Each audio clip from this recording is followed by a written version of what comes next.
नमस्कार, मैं हूं वीर सिंह। आप देख रहे हैं समाचार इंडिया लाइव। खबर आजमगढ़ से है। देश में रोजगार की संभावनाएं पर युवाओं के लिए कोई ठोस नीति नहीं बन पा रही। शशांक शेखर सिंह पुष्कर। राष्ट्रीय युवा अधिकार मंच के राष्ट्रीय अध्यक्ष शशांक शेखर सिंह पुष्कर ने कहा कि शहर की सड़कें पूरी तरह से गड्ढा युक्त है। बिजली मुहैया कराने के नाम पर बिजली उपभोक्ताओं का शोषण हो रहा है और राजनीतिक पार्टियों के प्रतिनिधि हंगामा काटने में मस्त हैं। इस युवा अधिकार एवं न्याय यात्रा से युवाओं में चेतना जागेगी, ऐसा संगठन को पूर्ण विश्वास है।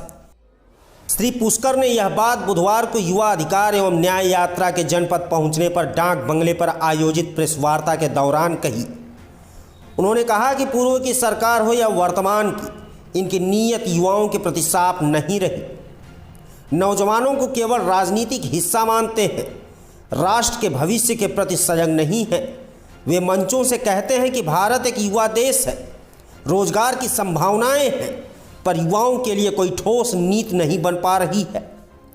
यात्रा के उद्देश्य के सवाल पर उन्होंने बताया कि युवाओं में जागरूकता लाकर अधिकारों के संरक्षण संवर्धन के लिए एक मंच पर एकत्रित करना है, ताकि जाति, धर्म, मजहब, संप्रदाय के नाम पर साजिश के तहत छात्रों एवं नौजवानों की भावनाओं को बेचने वाले राजनीतिक दलों को यह एहसास हो सके कि नौजवानों को सिर्फ वोट बैंक या प्रचार तंत्र के रूप में इस्तेमाल नहीं किया जा सकता है। उन्होंने कहा कि 21वीं सदी का नौजवान जाति, धर्म, संप्रदाय व दलगत भावना से ऊपर उठकर एक मंच पर इकट्ठा हो जाएगा तो नए भारत एवं सशक्त भारत का सपना स्वयं पूरा हो जाएगा।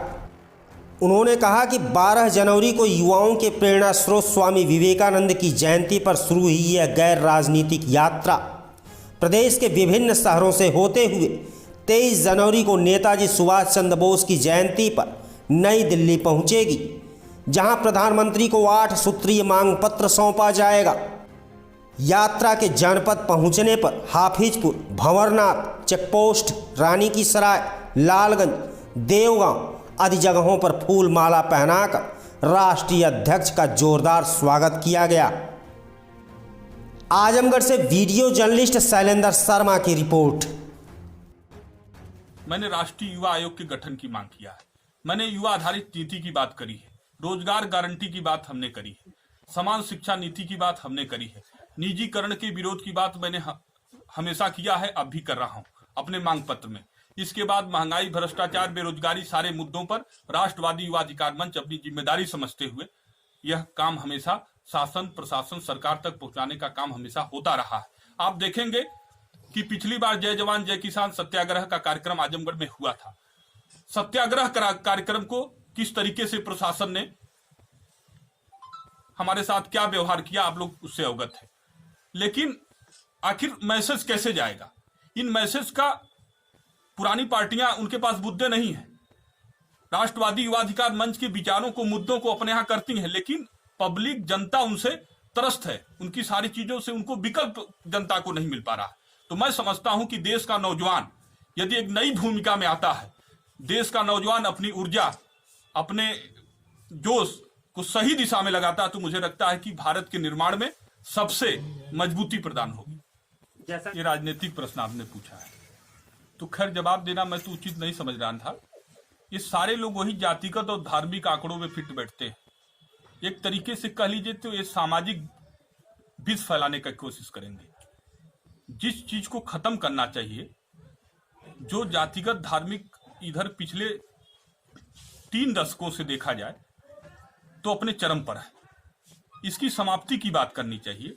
तो मुझे नहीं लगता कि ऐसे लोगों को जनता को स्वीकार करना चाहिए, ऐसे लोगों को नकारना चाहिए। जाति, धर्म, मजहब, संप्रदाय से परे होकर 65% नौजवानों को इसीलिए इकट्ठा करने की बात मैं कर रहा हूँ। तो ऐसे में आपकी भी पार्टी, आपका भी संगठन है, उसमें शामिल होने के बाद क्या सोच रहा है? नहीं, देखिए, हमने पहले भी कहा, फिर कह रहे हैं कि इन लोगों की जो भी जातिगत, धार्मिक उन्माद फैलाने वाले लोग हैं, उस मंशा के साथ हमारा कोई भी वैचारिक संबंध नहीं रहेगा, नहीं है। जहां तक राष्ट्रवादी युवा अधिकार मंच का सवाल है, तो राष्ट्रवादी युवा अधिकार मंच सभी जाति, धर्म, संप्रदाय से परे होकर नौजवानों को एक मंच पर इकट्ठा करने का काम कर रही है, नौजवानों को मुद्दों पर संघर्ष कर रही है। इसके साथ साथ जो भी पीड़ित है, जो भी बेरोजगार है, छात्र है, जो उनकी समस्याओं पर हम काम करेंगे। 65% नौजवानों को एक मंच पे लाने की बात करेंगे, उस मुद्दों पर पहले काम कर रहे हैं।